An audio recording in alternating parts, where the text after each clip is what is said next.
more efficiently, just depending on what you eat, of course. And the more you're able to interface with that energy, the more you're able to draw your life force directly from it, until the point where you no longer need physical food to sustain your physical body. It's kind of like physical food is the thing that helps you along the way. But in any case, it's not the physical food itself that is actually keeping us alive, even though that's how we think. So it's a means to an end rather than being the end to the means or something like that. It's just simply what we need on the journey, in the journey, in the experience.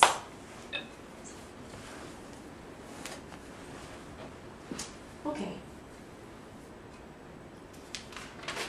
So, giving us the essential nourishment that we need for this now, for this now, for this now. Moment is the same thing as now. Then he talked about a little bit about forgiveness. We're just reviewing from last week and seeing if anybody has any questions.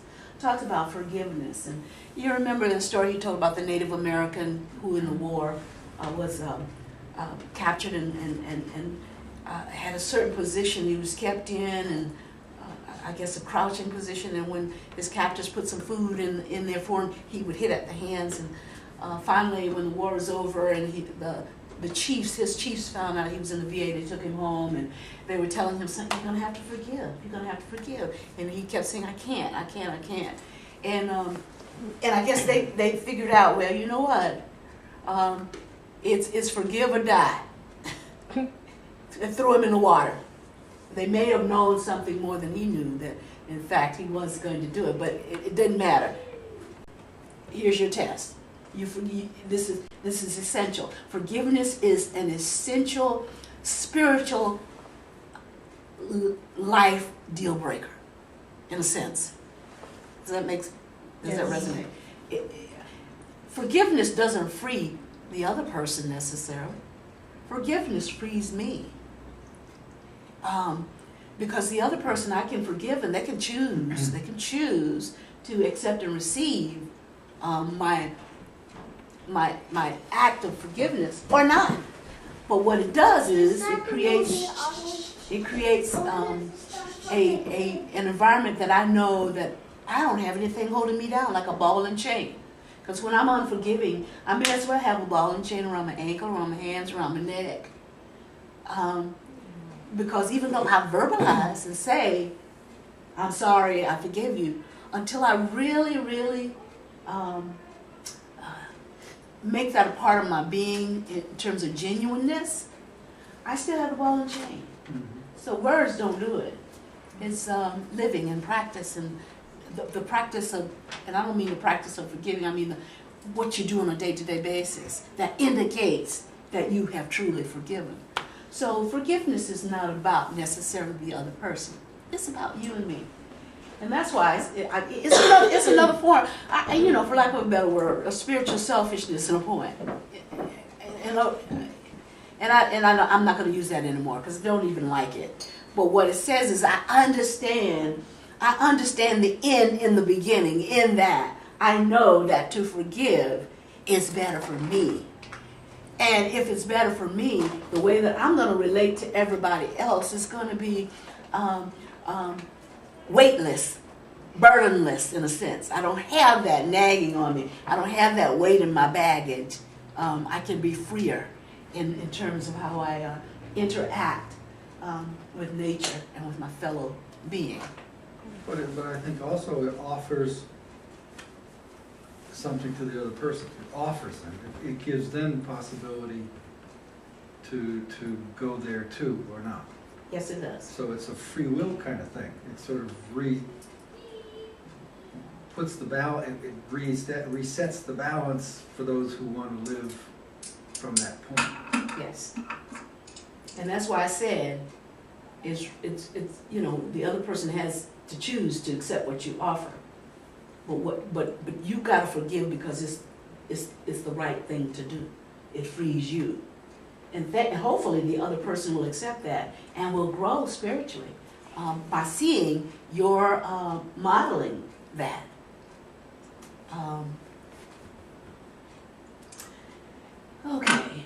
Yeah, I have something to add to Sure. forgiveness as well. Can all of you hear me? Yes. Yes. Oh, okay.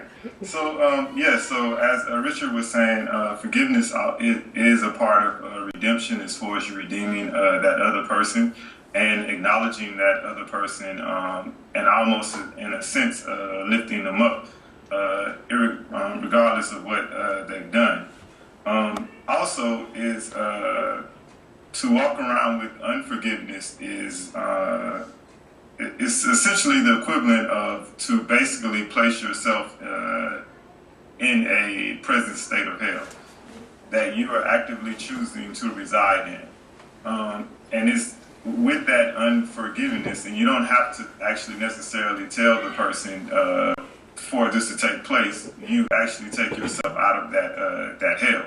And what I mean by that is I'm definitely not saying that you should not tell the person that you forgive them. I just mean in instances where that other person is not there, or let's say, for example, that person actually passed away, you still have to forgive them. And it's still important that you actually do it in your heart, because the act of just saying that you forgive them, that in itself alone is not actually what we're talking about. There are no words that have to be expressed whatsoever. It's a freeing of in your heart, almost as if it's a letting go. You're freeing them and you're freeing yourself. And when you walk around with that unforgiveness, you are denying a part of this. So. And I think that's key, that you're saying that, because we are all one. When you're unforgiving of yourself. And no matter how much someone actually believes that, because I know some people might believe that more than others, but the feeling that you feel incomplete when you walk around with unforgiveness. So even though other people may not associated with that's what's actually going on, but yes, you are denying a part of yourself. So it's kind of like self-hate or something. So basically, we have to forgive to be whole on this journey. It's a requirement. Okay. Anyway, when they threw the guy in the lake, they said that you have to forgive your captor. They threw him in the lake. And at that moment, he had this epiphany of what it really truly meant to forgive. And, for someone whose muscles have been in the same position, I don't know how long he was captive. But once he did that, it freed him, and he was able to swim out of that lake. So it was just a nice visual for spiritual life, for saving, for invigorating our spiritual life with the energy from our source. But doesn't water represent the spiritual life? So he threw him in there in order to, I guess, to release the.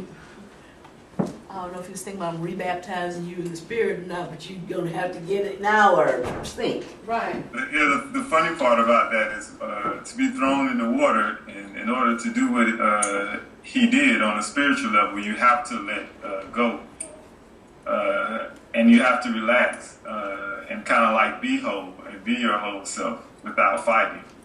Right. Yeah, I guess we can all interpret that a little bit different. And it's all in the buildup. I mean, the respect he would have for the elders, the place they took him to. I mean, it's all part of sort of setting the scene. I would think. On their part, because they were not looking to have him quote unquote fail. But for me, there's that moment of you choose life or not, and you realize in choosing life you have to let go. I don't know which is the chicken and which is the egg, but the one has to be with the other, right? So maybe he's sinking, maybe he's down to you either going to take a last gasp of breath and it's going to be water, or you choose life, and then that lets you see what that choice opens up for you. And your point's well taken as it relates to a relationship with the elders, with the chiefs and the elders, because that is important. in the Native American daily living. And so that individual can spiritually be representative of the source. And so that's well taken. Other comments about forgiveness. Forgive us this day our daily bread. What does that mean? I don't know. This pastor's teaching us. That one might be a bit tricky. Well, we talked about releasing guilt too last time. Is guilt tied to unforgiveness? Or not necessarily? They can be two distinct things. I would say I they're would tied. They're say tied. yes. Sure. I They're mean, tied. In what way are they tied together? Guilt and unforgiveness.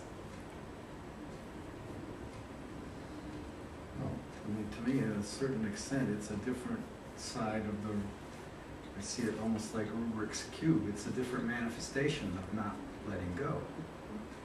You're not forgiving yourself, you feel guilty, you can't let go. In fact, if in the relationship with another person, if you forgive them and they understand that they have a sense that you're really telling them that, now they have a choice, right? So they have to face their own guilt about whatever it is and find out if they can be forgiving of themselves. How do we let go of our guilt? I know what you're saying about the other person, yes. Well, I mean, it's the same, what's the difference? Yeah, I see guilt and not forgiving of self, feeling guilty of self as being two different ways of looking at the, So it's so it's sort of like a continuum. The It's continuum turning of the- you are me and I am you. You are me and I am you. yeah, I mean, just within yourself. How can you forgive yourself if you still feel guilty? Or flip it around. I mean, how can you say you have forgiven yourself If you still feel it. if you still have that lingering, nagging something? So you need to go back inside that and figure out what's hanging on there. But think about this though. If we can do that, if we have the power to release ourselves, can we not release ourselves in other ways? If we have the power to release ourselves from guilt, the feelings of guilt, think about the potential of that power as it relates to others around us.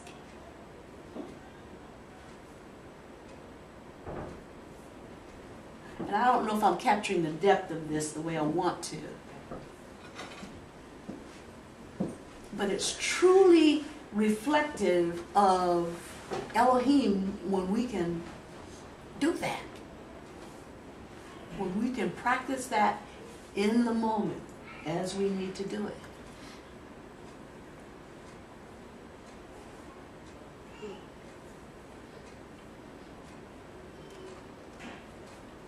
Yeah, because you're continuously lifting not only yourself but everyone else around you through an acknowledgement of who they are, regardless if they realize it or not. So it's almost as if you're continuing to free them or to start them over with a blank slate, to realize both who you are and for you to realize who you are and for them to realize who they are as well.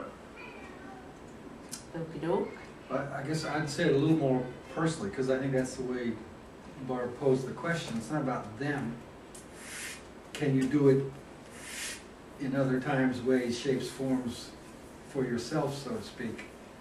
Yeah, and I think what you have to do by doing that is know what your real essence is, and if that real essence is not only in the moment, but it's what is in the moment. It's just a wholesomeness, a love, etc., that doesn't entertain, what do I want to say? The behaviors that lead to error. And I guess I keep bringing it back to And the if you don't know what that me. is, then, yeah.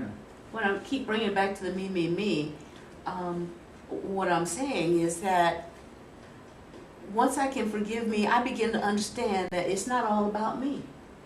That whatever happens with me happens to my brother and my sister. Whatever happens to me happens to the planet. And all that makes up the planet. Because all of life is sacred. Even the things we perceive as bad, all of life, when we talked a little bit, Pastor talked about changing your attitude, changing your consciousness. And that's what we have to actively do, even if it means keep telling ourselves it until we get there. That what I do doesn't just affect me. It really doesn't.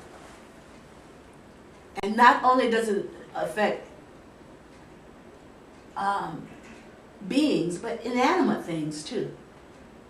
All creation groans, waiting for us to get it right, so to speak, that kind of thing. But I guess the paradox is, seeming paradox, I never know whether it's irony or paradox, but anyway, I didn't pay attention enough. We don't want to capture it with the words anyway, so just But that's tell us okay. the Well, essence it's- of I what mean, you're talking about. To get to selflessness, you have to go through selfishness, if the sense is that we've started the journey in a sense of separateness and lack of understanding. So you can't deny the selfishness, you have to face it. So the paradox is, to be free of self, you have to go through self. That's a good example of what I mean what by makes it all so life is sacred. challenging. Even the experiences of the selfishness, which then allow you to see the difference sometimes too. Wow, was I like that 10 years ago? Would I have said that 10 years ago? And will I say that today? Would I do that today? So all of those experiences, if it gets you to the point where you are closer to understanding and being aware of who we truly are, question is, were they not worth it? That's the question.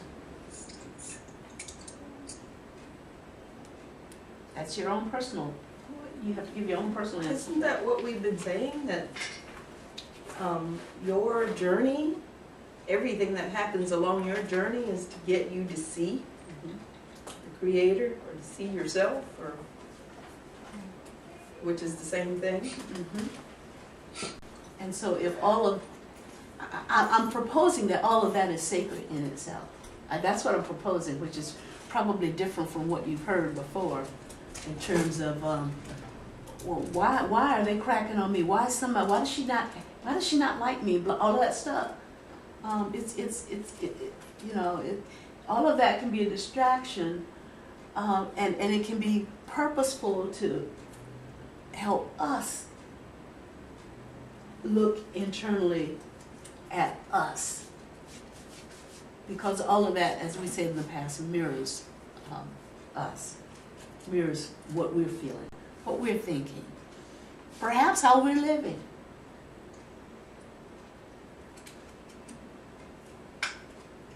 That's Yeah. you ever heard of, there's a guy called Greg Braden, and he talks about something called the Essene mirrors. The what? The Essene mirrors. Oh. So the group of people who call them Essenes, I'm sure we've all heard about, and the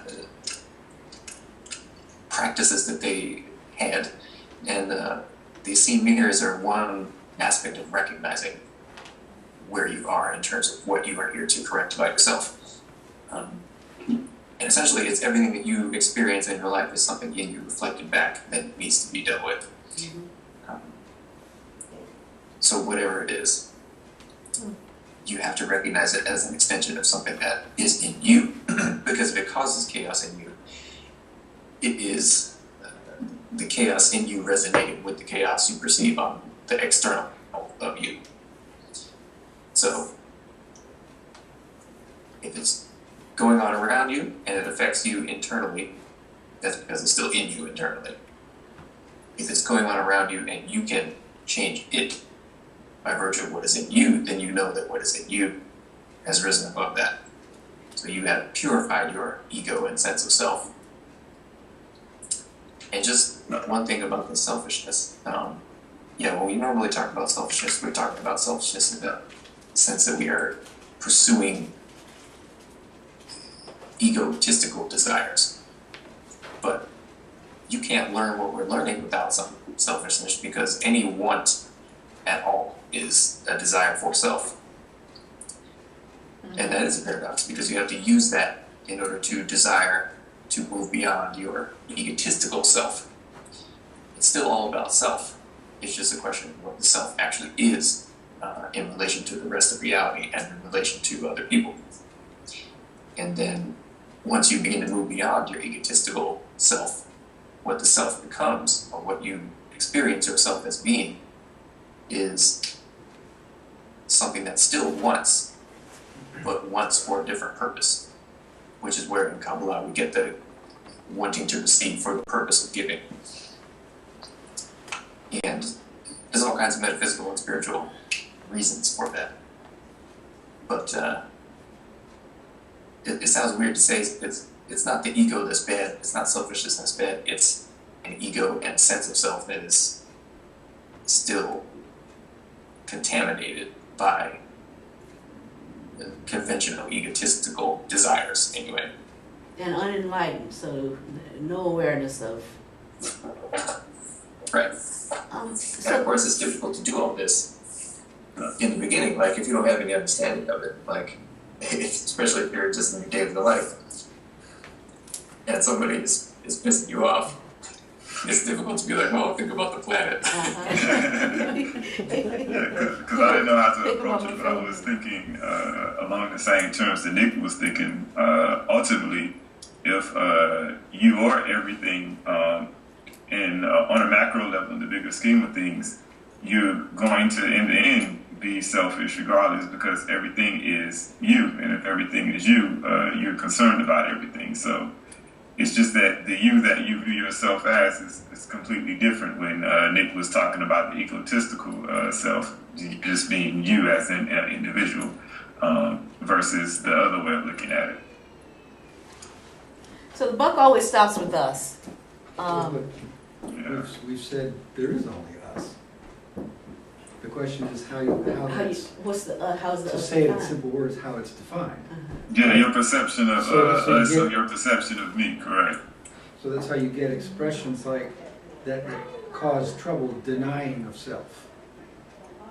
Right? As if self or ego, id, whatever, these are just terms that a guy thought of to put things in boxes and help people characterize, but not to have us necessarily become slave and, driven to only understand things through. But you're not being true if you allow something, some influence to have you. It's like cutting off the bad part. That's not what the task is. Yeah, the task is embracing the bad part and transforming it. So in a way, think of that in the form of a cancer. How profound that would be in health.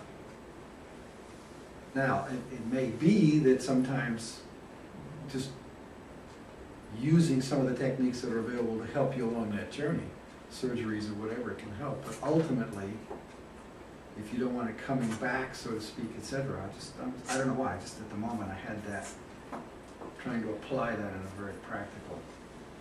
So the whole concept of illness versus health. But even bigger than that is that there are some people who've been much more enlightened than us who die. And so the underneath what you're saying is to understand that the cancer is attached to this body, not to me. Right.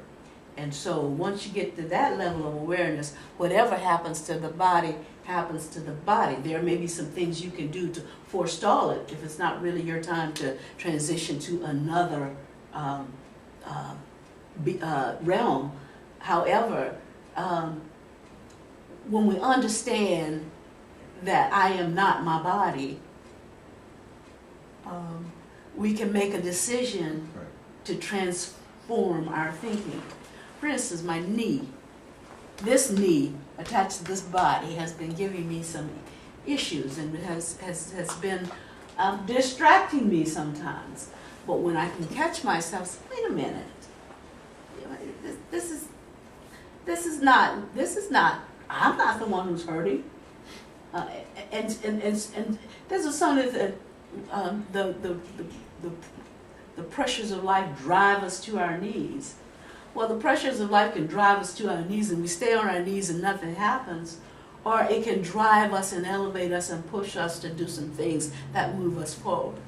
So now I'm finding that I'm exercising it. As if I needed this to finally get to exercise. Exercising it has made it stronger and less distracting. Are you exercising or exorcising? Doing both, actually. Doing both. Doing both. But the point is, the mindset, the changing of the mindset of this is not me, and if at some point it becomes the body and me, well, you know, I'm ready to go with the Lord. You know, you can keep the body, but I understand that, and so. While I understand that now, I can make decisions about how I choose to respond to these issues related to the body. And I choose not to have a distraction. And again, all of us fall back and we allow those distractions to take hold. But when we know that, hey, I'm falling into this, then we got to stop ourselves. We have the power to forgive. We have the power to do this. And forgiveness is such a momentous power. It's like somewhere in the Bible when the Pharisees were telling Jesus, who gave you power to forgive? You know, and when he talked about the man and his sins were forgiven, pick up your bed and walk. We have that power. I can't tell you how significant that is. So, if we can do that. DeBar, what you were talking about earlier, is that the same thing as Paul saying, renew your mind? That's part of renewing your mind. So Yes. what does renewing mean? Renewing means remembering and getting in touch with, again, the sense of awareness of who I am. It means revitalizing, reminding myself. That's what renew means to me. It means sensing the oneness that I have with the Creator. That's what renewing is to me as well. So it is something that we have to do. It implies that action on our part, does it not? Yeah. It's a command. The you is understood. Renew your mind. You renew your mind. You are the one who has that capability. I am the one who has that capability and that power.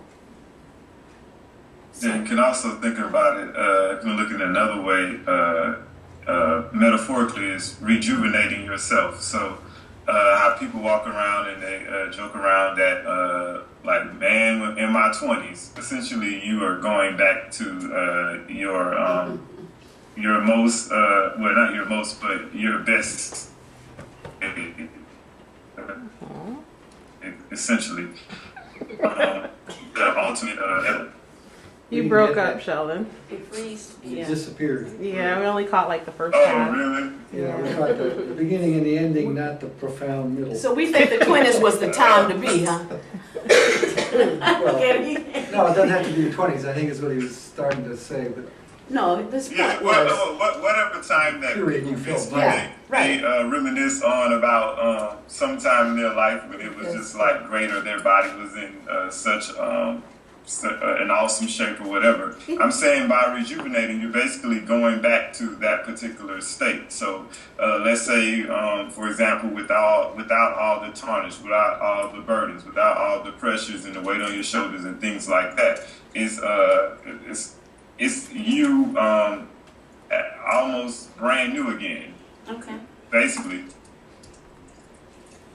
Renew, new again.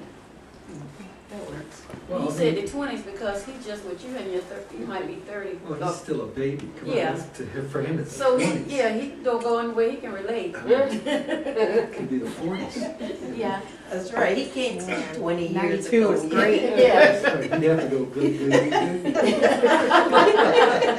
He'd be in the other room with the toys. 20 years ago, he didn't know nothing. As long as all of you got the point, I don't That's James Richard's son. Oh my god. So this brings me to my question of the day. Do you really believe what we say and do in this realm affects us in the next? And then I'll do like that fisherman. Really? Really?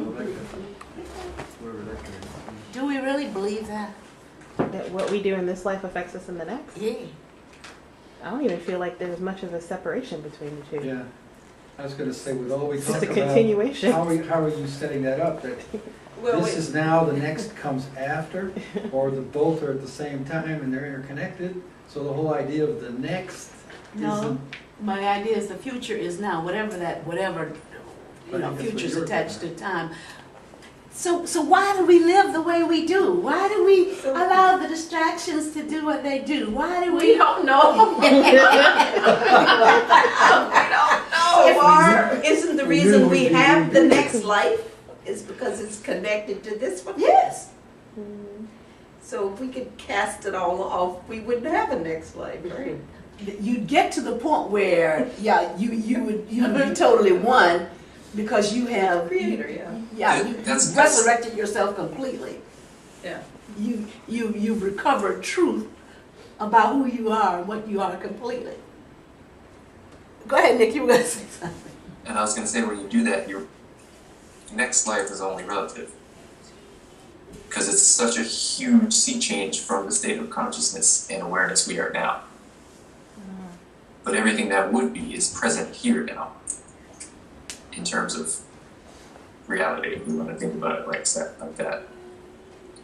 So then, if we come to the conclusion that what we need to do, the lessons, for lack of a better word, that we need to learn about ourselves, and we know this. We know the tree is in the acorn seed.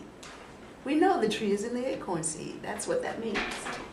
We understand to some extent where we're going on this journey because it's all about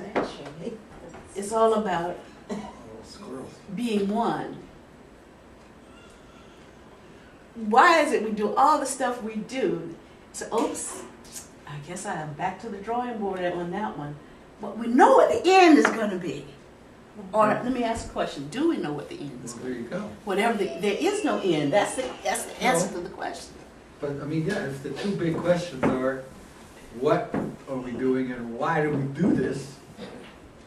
Then you can't say knowing what we know about the truth or the alternative, so to speak. Because obviously, knowing it, Would mean we're there. we know it intellectually, right? That's why people write books about it and everything. But knowing it in the sense that are connected to it, we're not. I mean, that's the evidence that we're not. But we do have some experiences in our life that help us understand that we are not where we were a minute ago. Yeah, but then An hour there's no ago. such thing as an end. It's always beginning. There you go. So But I think the thing is, if you have those moments, I guess we call them intuitive, where you have that sense of connectedness, etc. So you have a sense of what that is, that gives you, what do I say, energy to get up again, keep trying or whatever. But I mean, that's why we laugh at comedians, because they're just standing up there showing us, the inconsistencies. When I first got started, I said something about gratefulness, being grateful every moment. It's the moments that create the momentum. The moments of how we respond or how we choose to think that create the momentum for us. And it's when we it's like the flash of the light bulb. For a minute I forgot, and I just went off on so and so and so and so. You know, I knew it was wrong, but I just needed that release. You know, understanding that, oops, you know, I know I gotta pay for this, pay for that meaning. I gotta go back and I gotta I gotta do the hard work again. And how did I do that? Why did I do that? I've got to deal with me later. And so the issue is, how many times do we do that, understanding that we still got to go back and we got to deal with it within us later, rather than, okay, I'll live in the moment. I am connected. I am one with my source, and I'm choosing not to just respond. I mean, it doesn't. It's all in a flash. It's not like it takes a minute to get there. But it's just like the decision we make. It is a decision. The decision we make to let our emotions get the best of us and we respond in a certain way. That decision seems like a moment, but beyond time, it's not. It's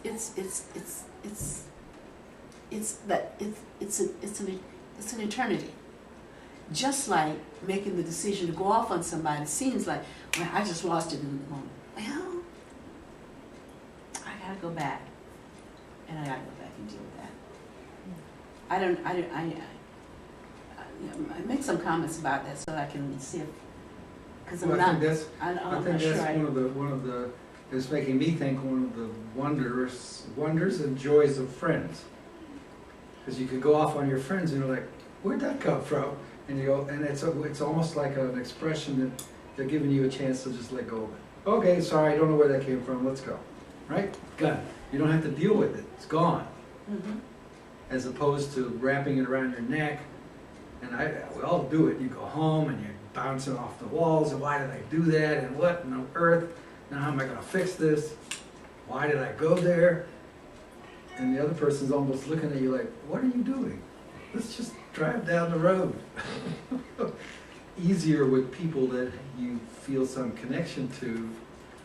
I mean, I think that's the blessing of having friends and family and things, as opposed to,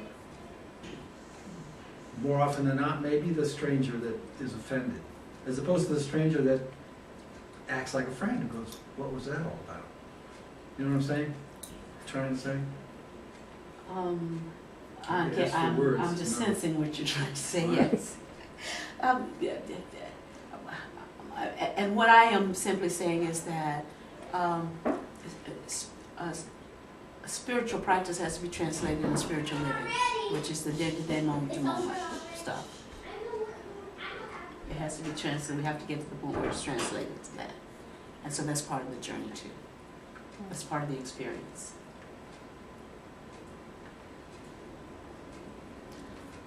Thomas, Gospel of Thomas, Gnostic Gospel of St. Thomas, verse 6, talks about the disciples asked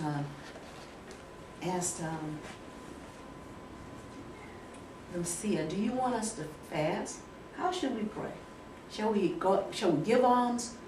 What diet shall we observe? They were thinking about all the physical things that they could do to hopefully be expressive of a spiritual change. And the issue is that you can't just do and say those things. Fasting in itself doesn't bring you any closer. Diet in itself doesn't bring you any. All the physical things that we try to do is not what brings you any closer. It's what's behind all of those things. What's behind the diet? What's behind the fast? The issue is it's got a spiritual base. Nothing we can do physically can get us in closer. And we can say with the words all we want, but it's beginning to practice. And that's why I keep saying that everything starts with us. Everything, we started with forgiveness, starts with forgiving self. Everything starts with us. Because we create the world we live in by the moments. We create the world we live in by how we deal with the moments. And I don't mean moments in terms of times, it can be moments in terms of experiences. And that can be hard work. Pastor was standing here and say that's not hard. But you know, like I said, we blow it. And we just have to acknowledge we blow it, pick ourselves up, forgive ourselves, and move on. We have to be the friend to ourselves, in a sense. Well, the other friend is just trying to be the mirror, That's exactly right. whether they're Essenian or not, Nick. Anyway. Also, every moment that you experience is an experience that you chose to experience as well. You and no one else chose to experience it the way that you did. And so when we try to cultivate things like patience and tolerance and things like that, understanding, all of those niceties, generosity, kindness, compassion, and forgiveness, unless we can translate those things to our experiences, they don't mean anything. They don't mean anything. Again, they're just words.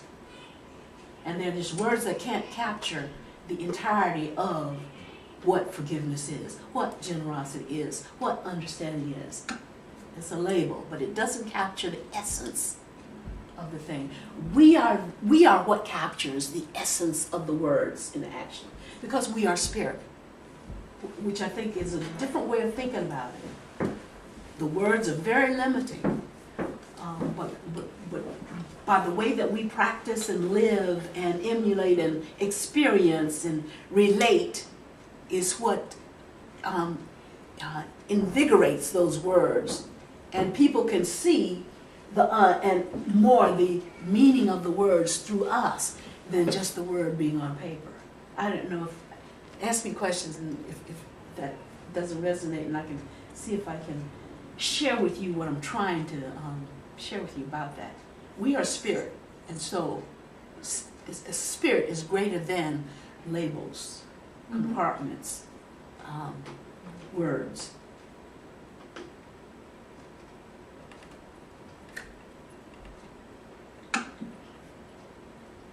I think it's like you can read about God all day in the Bible and what He's done, but until you start experiencing and seeing things in motion, you can really relate to it then. Does that make sense? Mm-hmm. After you start experiencing it. Yeah, after you start experiencing it, okay, so this is what Scripture says about yada, yada, yada. And that doesn't mean all of the things we label as nice and good either. Right. The experience is, as Richard said earlier, you've got to deal with what you're confronted with, and embrace it within yourself before you can understand it, transform it, and then understand it in someone else. Which means then once we do that, we come across as not being judgmental then. Right. Because we understand, Right. we know, in a sense, we have a different awareness about how someone could feel that way. We may not feel exactly the same way, but we have a sense of what they're going through by virtue of having experienced it. Yeah, because this girl was saying something at work, and it's something that she'd experienced, and I'm like, I know she is not doing that. And then I said, well, girl, you better shut your mouth. You've done the same thing. So, just you have to be mindful of that. Because we're so quick to judge. The other thing too is if you hadn't done that, girl, she didn't say that, and even if you didn't think you'd experience it, it might have been next for you to experience it. Right, yeah, yeah. Where's the thing we used to have on the board that said, go ahead and form your opinions and then just let go of Like- it. Keep it moving. You know, write that draft memo that tells somebody off and then just throw it in fire. I've done that many times. Yeah. So. Just make sure you don't put the address in inadvertently hit send button. So That's part of what Jesus' response was do not tell lies and do not and do not do what you hate, for all things are plain in the sight of heaven. Nothing hidden will not become manifest, and nothing covered will remain without being uncovered. And it's another way of saying that the inside is the same as the outside. I am the same as my brother and my sister. They are just mirroring me, etc. It's the same basic spiritual principle. And so it's how we integrate truth and light in our daily experiences, however we translate the word daily, in our experiences, says something about, whether we can integrate that and become even more spiritually aware of who we are. And that scripture was used to me for manipulation to people, because the first time when you read that, the first thing somebody say when they think that someone's doing something bad or whatever, they'll say, the Bible say what will be what's hidden will be exposed or whatever. Yeah, everything is for correction, even with you. But the issue though is that this is speaking to me. That person doesn't understand. That's where it starts. The first thing we do though, it's the other person, not me. You know, because we think we walk in the fine line, Yes. the right line, you know. But like you say, it's starting with me. It's saying, it's talking to me. So all this is saying is to live our lives in an open and an honest way, and to do and to treat each other as ourselves, because we are. That was his response in a nutshell.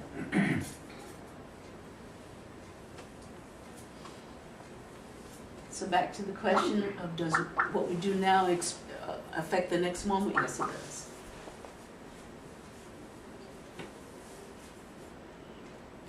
Comments? Hey, Dylan. It's all good.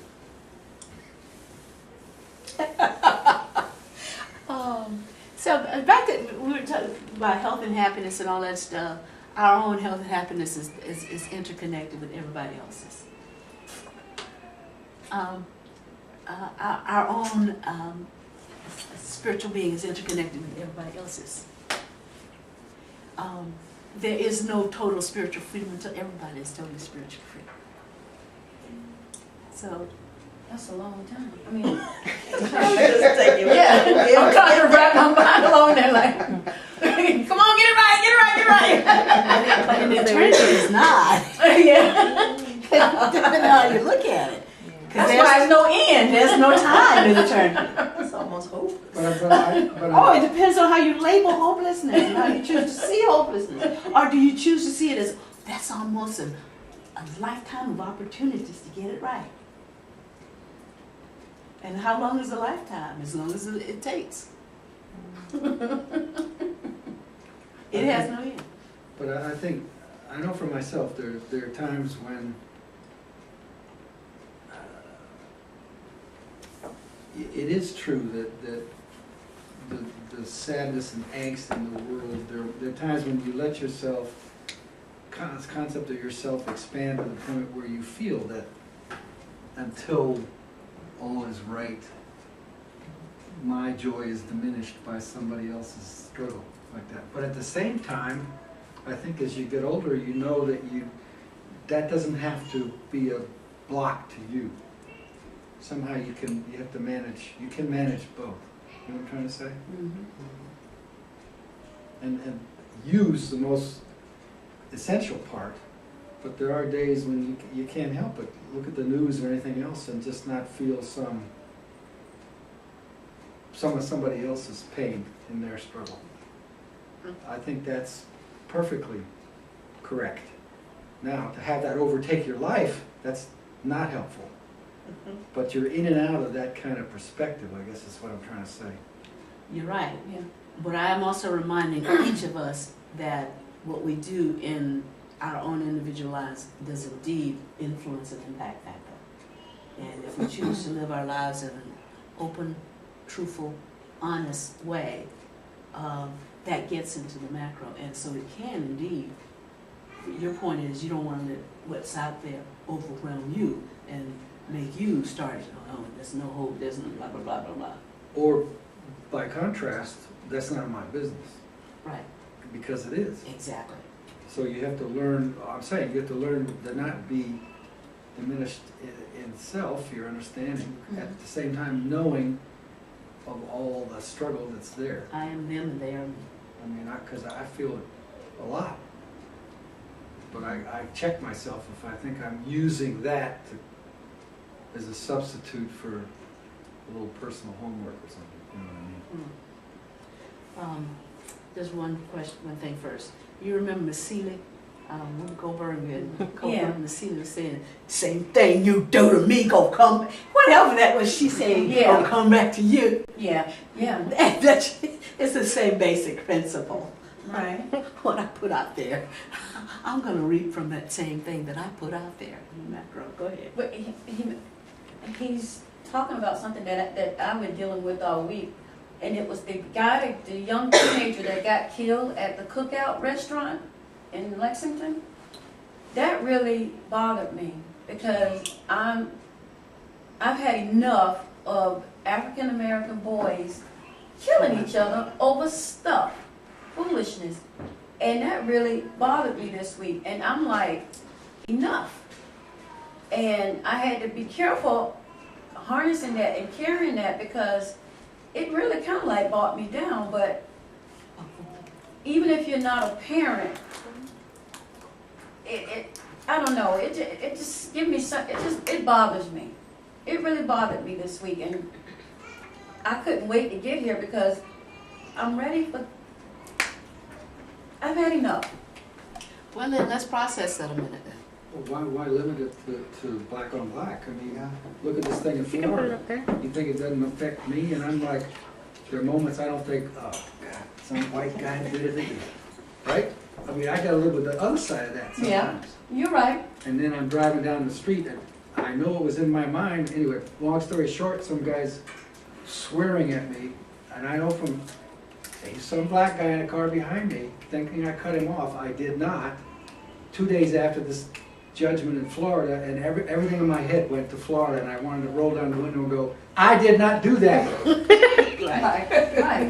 And I had a feeling if the guy pulled up next to me, I was going to do that to him and see if it startled him. Well, guys, let's process what you're saying, But because it's I the think it's same- very important. We did do it. We did do it. We do have that responsibility for it all. And it doesn't matter the color, because we're beyond that. Right. Well, it just manifests itself that way. And so the spiritual underpinning of what we're all talking about is that people do not see themselves as the other person. The very thing that we're talking about today. And so putting this in the macro today should be helpful to that situation as well. The very thing that we're talking about today. I am my brother's keeper, my sister's keeper, and my planet's keeper. Yeah. But What the stops light me? is shedded most of the time on African American black boys. I mean, I know that the other races, they do it all the time, but the light is always exposed. We always hear it more with the African American boys. Understand, but Yeah, understand but this I understand also. what you're saying as well. Understand this also. That's the distraction. Right. That is the distraction. And it is a distraction for us as people of color because we are people of color. But we got to get behind that. It's not about that at all. Right. The more basic principle is we don't see ourselves as each other. That's the bigger Well, spiritual but come on, there is an agenda that wants to continue to make you feel that you're a minority, you're not fully accepted and assimilated. Mhm. You go live in Nigeria and have the same thing happen. You're not talking about two black guys. You look at it differently. Well, I've never been there, so I don't know. Exactly. So this So- is an agenda, I'm Yeah. just telling you. Mm-hmm. And that's why I'm saying we're seeing it from the perspective. Okay, your spiritual being lives in that body, which is a body of hue of color. Mm-hmm. So part of that is attached to this realm, and anytime they talk about African Americans, What I'm telling you, don't identify with that, because that's not who you are. Yeah, I know what you're saying. That's all I'm saying. Yeah. But it can get heavy, yeah, sure. And And you you just could feel feel like, it, oh, you could sense jeez, it. you know? But that's why I don't like to watch local news. Channel 10. All it is the weather, and now I've heard so much weather, I don't even know what the weather is anymore. And what body was found where and who murdered who. Yeah. That's it. And who hit who in a car accident. That is it. Yeah, yeah. That's it? That's what Columbia's all about? Well, a couple of houses burned down too. Well, there you go. Thank you. I forgot. Another load. But I guess they weren't talking enough about individuals in the house. However, I sense what you're saying here. And that's the reason you're here, to be reminded and renewed and rejuvenated, and to know that renewing my mind means that there's more to that than those distractions. Right. The labels that are pinned on those incidences. And so that's what we're here for today. Right. To smash that and say that it's a spiritual issue. Right. And the spiritual issue, the basic one, is that we see ourselves as separate from, not one. So today we're putting that in a macro, regardless of all of the black guys riding behind you who think you cut them off when you were just listening to something. No, I was focused. I knew I wanted to get Whatever. around that guy. Whatever, But he was going 20 miles an hour with a trailer. whatever, I'm like, you know, whatever. and 5 points. What, when you were looking at the time and you weren't there, move.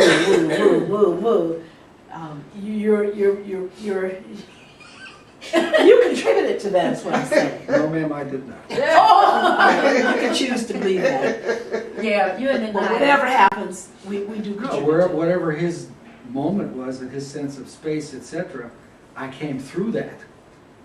And he attached to me, but I do not accept that I contributed. When I wanna go see the Richard, when you video. sit here and you do this, and you tell me he was driving 20 miles an hour, That doesn't mean which says that I want him to go faster. No, I want him to move out of no, my I didn't way. care if he went 2 miles an hour.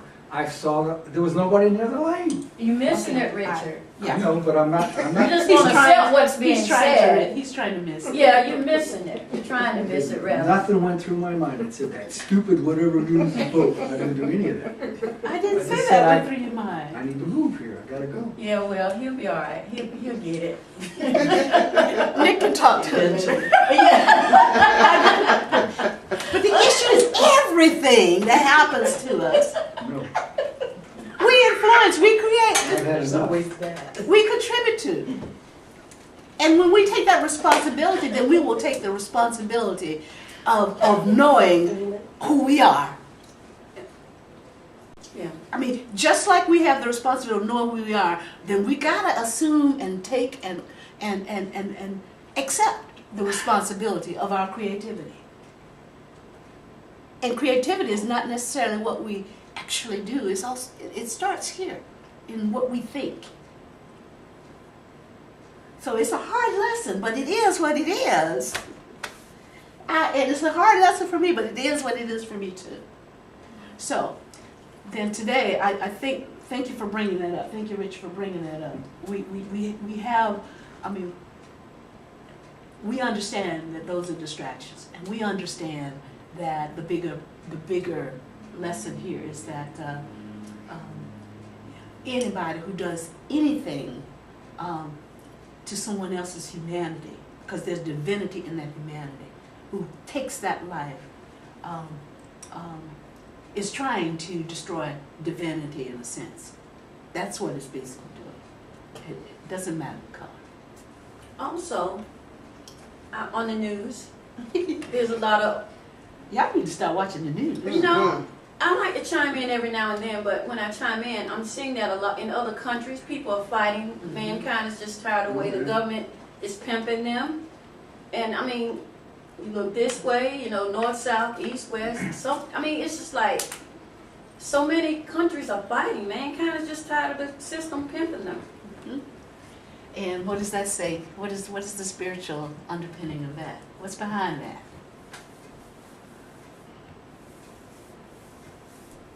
Anybody want to take a gander? It's an awakening. Say again? An awakening of some kind. I mean, I think More people please. have been, well, I think people are recognizing that they've been pimped. And so their response is, you know, all conflict. But yeah. But I hear what you're saying, but underneath all of that, what is the spiritual essence of that manifestation? Why is it manifesting that way? Why is it manifesting with the violence and with the I've had enough and with Yeah.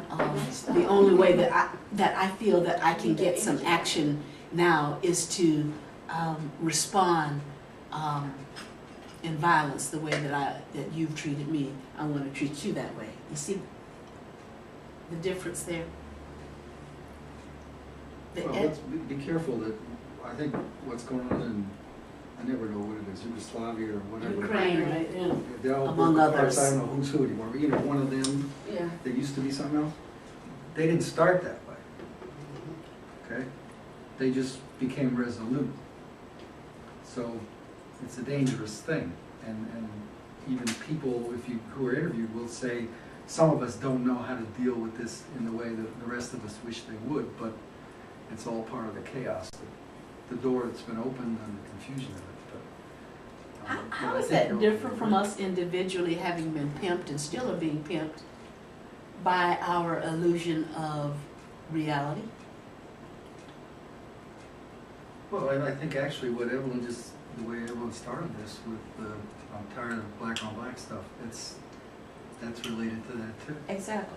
It's someone else holding up a mirror that they've actually constructed to have you put in your face to create a certain distraction or confusion in you, right? But we're And- shattering that mirror today by saying we understand that that's an illusion. That mirror that I see physically shows me this physical body. That's not who I am. That's not who I am. And the mirror that people put in front of us, when we learn more and more about who we are, we just don't accept it. That's not who we are. And even though people in conflict in other places as well as here, people say, I've had enough. How is that any different from us finally reaching a place in our lives where we say, there's more to life than this. There's more to me than this. Isn't it just on a grander scale, mirroring a basic spiritual principle? Go ahead. I'm sorry I'm to wondering, deeper. and it's just when Richard said something about the mirror, we pimp ourselves. Exactly. And until we stop pimping, that just hit me right in my There you face. go. Dang. When I stop pimping myself, then that's when things will change. And that's how your consciousness God. changes. That's how your attitude changes. That's why it all starts with us. Yes. Playing the game. Richard, Nick got something to say. Nick's got his Oh, finger up. he's been waving his finger back and forth like that. Okay, Nick. In the United States, that is the revolution. What is You it? don't have to Slang. go further than that. So this country, it really is destined to do what it was providentially set up to do. The revolution that happens here is that one. Which one? It's the spiritual one. It's not one of us fighting something. So we have to stop being distracted, stop pimping ourselves, Yeah. and remember what we are. Okay. What? Well, And by pimping ourselves, we mean allowing reality to determine like our reactions and whether or not we're connected Yeah, with our the own source. selfish desires control us, Yeah. and our attachment to Physical. when somebody, even this dude named Phil Valentine, that I like to watch on YouTube, says it all the time. As soon as you get a taste of a little bit of a memory of who and what you are, especially for black people, some little boy, somebody somewhere gets shot by a bunch of police, and then all of a sudden you fall right out of what you were just thinking about. and you're caught up in this ridiculousness again. Yeah, it's terrible, but it's besides the point. And then put that on a larger scale. I mean, you know, it's almost like you're overwhelmed, but that's not who we are. It's a distraction. It's a distraction. But I think, can you not say, one of the things that's I don't want to say unique, but gives us an opportunity to play that role, so to speak? We don't, for all the bad, horrible things that we have in our history, I don't think quite in the same way that Eastern Europeans and others, we don't want to be bound by those, even if there's some people that hide in them and manipulate them, etc. I think overall, there's an energy that wants to move past that, be released from that. And I think it's harder. I look at some of these older cultures and all the baggage they have difficulty getting rid of. So it may manifest more, I don't know, in a more difficult, more violent way in Egypt, in the Eastern European, etc. I'm not taking away anything what we did to the Native Americans, what happened to African Americans, etc., etc. But it wasn't a universal, I don't know, somehow in the middle of all that, there were still energies that could try to see things differently. And I think it's been more of a struggle for others, which is why I think people keep looking to this country for leadership and keep getting frustrated. Everybody I know that I've gotten to have be friends with overseas wants so much and is so frustrated. It's got nothing to do with the material stuff. Although that gives so much influence and power that's why everybody else in the world just has to deal with Americans in ways that we don't even think about. So, but it's like they want us to find a way through it so they can follow. So maybe that, I don't want to say that too much because it makes it sound like we're so special. But you know. And see, I would argue that that's relative. What's relative is the baggage and the experience of a culture. Because whatever those experiences are, or were, or will be, are what gets that people, just like it gets the individual, where it needs to be in terms of its awareness of who it is. So, you know, it may seem more brutal, like the children in Somalia who yanked from their families and made soldiers, and that seems so brutal and blah blah blah blah. But the bigger picture is it's relative. Oh, but we've had a pretty brutal past too. I mean, That's what I'm saying is relative. But I think the maybe they're sensing that now they can be free of this, and it's a brave new world. So what do you do with that? Who's had a brutal past? Everybody. Oh. I'm just saying, in my lifetime, for all the bad things, I still think there's an energy that comes out of this culture that wants things to move forward, more so than the energies that seem to want to pull it backwards. And I think you're seeing in other parts of the world now a sense that, hey, maybe we can do that too, as clumsily as we're doing it. Well, yeah, that's why I think people look to this country, because we only have 250 years of baggage, not 1,000 years of baggage. Yeah. So we can they look to us to move forward out of it, because we haven't had that oppressive kind of baggage that influences us for thousands of years. And the issue is, look at Although we're us. trying to get to And look at us, even though we have less baggage, Look at how where big- are we? Yeah, Yeah, and I think we're not living up to what our the shame in a way I projections. feel sometimes, and it's in myself too, of course, is to those who are given more is expected. So we're wasting, ruining. I mean, when two administrations ago when I was in Kenya, Aubrey and I said to each other, whatever moral ground we had, we just gave it away. When the Bushes came in. Mhm. That's it now. I can't have a conversation with anybody in another country and say anything from any holier than thou. Yeah, Right. you just hang your Right. head. I can't Tell them you're You're Canadian. ashamed to be American. I'm telling you. Yeah. Well, Let me rein this back into the spiritual. Okay. Because Well, I we think- already understand that all but of I that think is it has that distracting. core. It's always had that Oh, core. I understand that, but now that we are at another level, that core is there, yes. That's not what we are. And so what is it that we, individual, I started to say, do you really believe that what we say and do, it can be effective? Regardless of what it looks like, Yes. what it feels like, who seems to be downtrodden the most in the world. You can feel for all of that. But what my challenge to us is there are not enough people who keep the spiritual perspective of don't get distracted. What can we do based on what awareness we have? And this is probably nothing compared to the journey and where we're going.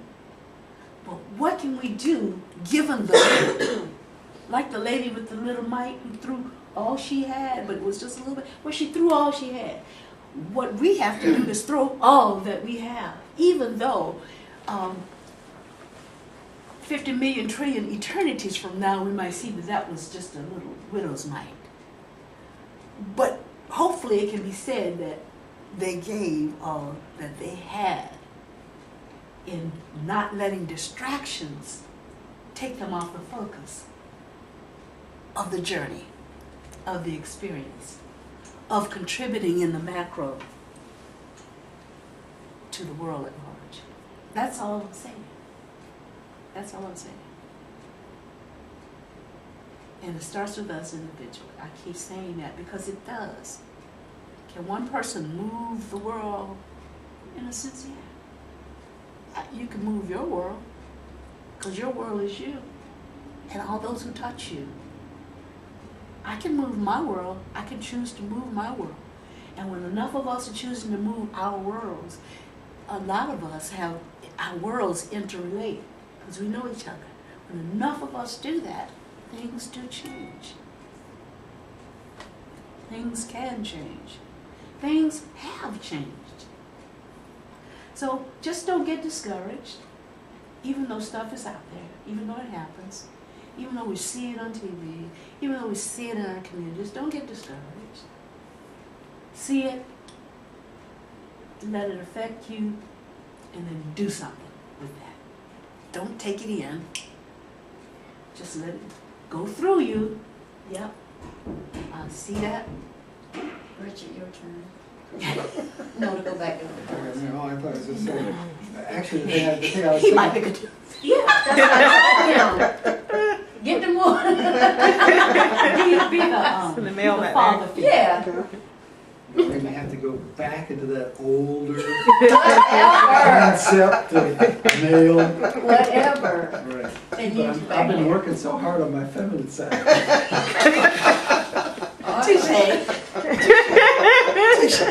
But you know, something that For a bounces kid around to my see head. that in a male, from a male energy figure, that might be just what they need. Well, maybe what I'm about to say relates to it too, actually, We hope it in my fits own it. little twisted way. I think that's why phrases like "stand your ground" resonate with us. And that's why the marketing people picked that phrase, because they knew it would touch us on a subconscious level. The point is, it's the definition of it, the operational definition's been completely twisted. Yeah. It's like right to life. Yeah. How can you be against right to life? Oh, that means abortion. Wait a minute. Right? Somebody's changed the whole game, Mhm. right? Yeah. So now I gotta go back there and Yes. practice my stand your ground. You can do it. Yes, you No, can. no, no, no, no. We're suggesting that you use your feminine energy that you've been cultivating and I that remember last night I heard. and that being transformed and integrated with your masculine energy will give them a whole totally new concept of what Now I'm can completely be. confused. Well, I just want me to go back there and, Yes, and just say, Sorry. hey guys, Keep it yeah, can you quiet, guys you keep it a little quiet? see, I already pushed my energy back there. You hear anything? Yeah, Thank you, There you Mitchell. go. Now, you as a mother, you know better that when you don't hear anything. That's when that starts. Yeah. That's what They've you already listen gone out to. the window, they're out in the backyard, they're starting your car. Quiet. Starting a fire. They're starting your car. It's a little too quiet. Anyway, All right, where are we? Everywhere. That's basically all I wanted to, I'm sure today, to recap some of the things that Pastor's talking about. But I think it was fortuitous that the issues that you guys brought up related to the question of, do you believe you make a difference? Do you believe what you do now makes a difference? And I think we've come to the conclusion that yes, it does. Yes. And we didn't just come to this conclusion today. It's just renewing ourselves and reminding ourselves that we do. And in what way we make a difference. I have a question. Yeah. So, and it's kind of related to what we're talking about, and I'm not sure how. So, I was thinking a lot about sustainable living, and I was watching something on HGTV or something about people living on the edge and off the grid, and I'm wondering if that's part of America's way of not being pimped by the man. You know, we look for that way of doing it on our own without having to be dependent on the system. Well, Feel me? yeah. I think it has a couple of different layers. Yeah. Because living off the grid also implies I'm in my own little world and I'm doing this just for me, and the other people, I've got mine. I mean, it depends on intent. Intent has to play a big part in that, right? but I do think, Rainier, it's never a bad thing to re-examine why you do what you do. And to discover that it wasn't ever your decision in the first place. You live in the house you live in because someone else built it, it was convenient, it was available. You paid what you paid for it. So looking at that and trying to simplify your life maybe in a sense of getting rid of what's become distraction, I don't see why that's ever a bad exercise, and that's what we do individually, I think, when we try to see what's in our way and what's keeping us from being more truthful, so to speak, to ourselves. So, but beyond that, if it becomes its own politic, then it's just another, you know what I mean? Being a hippie wasn't supposed to turn into a, you got a badge, you join an association, et cetera, et cetera, et cetera. You know? A fraternity, right, or a sorority, yeah. Well, I guess I asked too because I thought about that and I've been reading on it. Is, you know, we talked about what African Americans, what seems to be afflicting them according to the media and what we always see. But what I'm seeing on the other side is this sense, on the other side meaning those who have the ability to change their situation or the material, the knowledge and or material means to change it, seem to do so to this extreme of moving totally away from dependence on infrastructure, which to me is another reaction, you know. Well, that's why you have to look at intent, because basically that's the way we all our ancestors lived before there was infrastructure. But the difference is that we probably grew things to share it with others around us. So again, it's all about intent. We didn't always have the infrastructure that we have. Yeah, and I feel like there's a balance there that we've gone too far one way as a society, and maybe we should kind of head back towards a middle somewhere where you do share resources. But it just seemed like it was also part of you know, when I look at it and they show it on TV, they're talking about how low these people's costs are. You know, it's about now they have more money to do other things, you know. Yeah. And see, and when you read stuff like that or look at it, it talks about the physical stuff again, you know.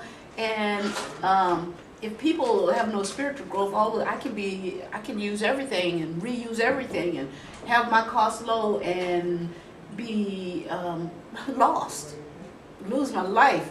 I mean, that can be a distractor too. thinking that people have gone to the extreme. Because the extreme implies that I'm isolating myself and that I am not my brother's keeper. I'm just my family's keeper. Just the people who are right here in my sphere right here. So that is an extreme. Okay.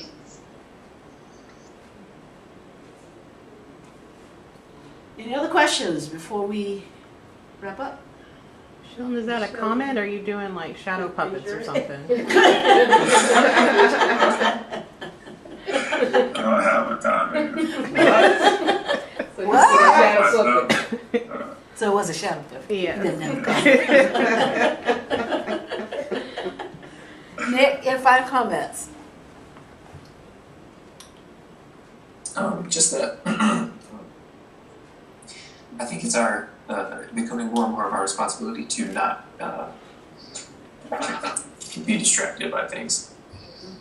In the sense that we have to be aware that we are experiencing our emotions in particular, but that we are not our emotions. And emotions are a tool that who we actually are can use to produce a certain thing, both internally in us and externally.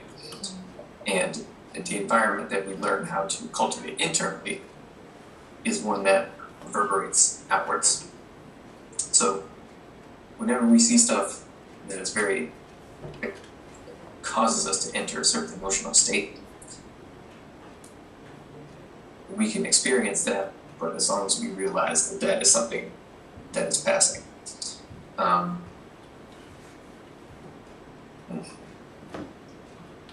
Like, I think, Evelyn, I get where I totally understand where you say you've had enough. And that's where you are at the point where you're just sick and tired of being sick and tired that we keep talking about. Fannie Lou Hamer ran you. But Yep, the just solution to that is to deal with the truth concerning what this reality is and who we are and our responsibility to it. So even though that stuff is present, we have to learn how to navigate that internally and not get caught up in whatever that produces. And even going back to what my dad said, what he said about not cutting that guy off, but he thought he'd cut you off anyway. We can be in whatever state of whatever we want to. We will cause disruptions in other people's lives, especially if their lives are egotistical. And we will have to deal with whatever the repercussions are from them. Even if we believe ourselves we were blameless in that situation. Because we're not. We're all connected, and especially because the people in this room have taken it upon themselves to, in some ways, enlighten themselves or purify themselves. People who have not done that will come straight to you with whatever it is that they don't know how to do. And it's just like seeing somebody get shot on the news. That darkness comes straight to you, and the chaos that it would produce in you, we have to know how to deal with.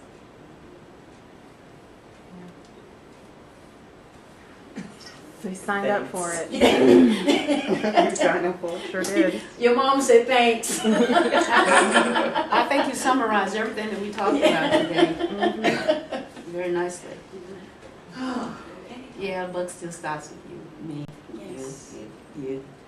And that's what it means to be the God that you are. It doesn't matter what the apparent obstacle is.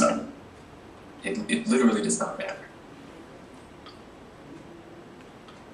Because you are meant to learn how to deal with that.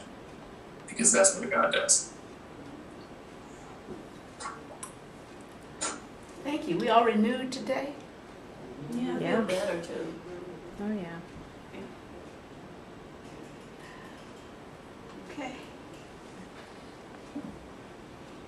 You guys have been closing differently. You've been just breathing. Yes. I just take a deep breath right now.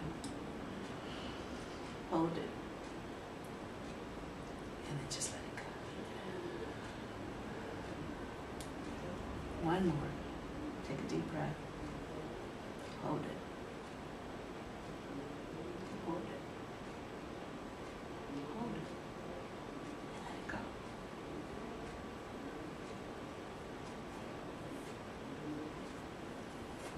Okay.